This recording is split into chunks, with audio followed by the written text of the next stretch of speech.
ക്രൂശിത വഴിയിലൂടെ 39-ാം ദിനം. നോമ്പിന്റെ പശ്ചാത്തലത്തിൽ നാം ചിന്തിക്കുമ്പോൾ നോമ്പ് എന്ന് പറയുന്നത് യേശുവിനോടൊപ്പം നടക്കുക എന്നുള്ളതാണ്. യേശു നടന്ന വഴികളിലൂടെ നടക്കുക എന്നുള്ളതാണ്. അങ്ങനെയെങ്കിൽ ഈ നോമ്പുകാലത്ത് നാം യേശു നടന്ന വഴികളിലേക്ക് എത്തിച്ചേരണം.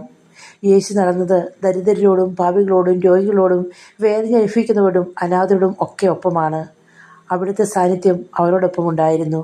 അത് അവർക്ക് സന്തോഷമായി മാറി, സാന്ത്വനമായി മാറി, ദർശനമായി മാറി, പുണ്യമായി മാറി. ആ ആരാധനയായ ദൈവത്തിൻ്റെ സാന്നിധ്യം അവർക്ക് സന്തോഷമായിട്ടും സൗഖ്യമായിട്ടും മാറുന്നു. അങ്ങനെയാണെങ്കിൽ നമ്മുടെ സാന്നിധ്യവും മറ്റുള്ളവർക്ക് സന്തോഷത്തിൻ്റെയും സമാധാനത്തിൻ്റെയും സത്വാർത്ഥിയായി മാറേണ്ടതാണ്. അതുകൊണ്ട് ഈ നോമ്പുകാലം മറ്റുള്ളവരിലേക്ക് എത്തുന്ന നമ്മുടെ സാന്നിധ്യം മറ്റുള്ളവർക്ക് സന്തോഷവും സമാധാനവും പകരുന്ന അവസരങ്ങളായി മാറട്ടെ. അങ്ങനെ മാറ്റാൻ നമുക്ക് സാധിക്കുമ്പോൾ നമ്മുടെ ജീവിതം എന്നും അർത്ഥപൂർണ്ണമാകുവാനും ജീവിതത്തിൽ ശക്തി പകരുവാനും നമുക്ക് സാധിക്കുന്നു. നമ്മുടെ ഈ നോമ്പുകാലം ഒരു പുളിമാവായി പ്രവർത്തിച്ചുകൊണ്ട് അനേകരിലേക്ക് സന്തോഷത്തിൻ്റെയും സമാധാനത്തിൻ്റെയും സന്ദേശമെത്തുന്ന ഔഷധമായി മാറട്ടെ. സ്തുതിയായിരിക്കട്ടെ.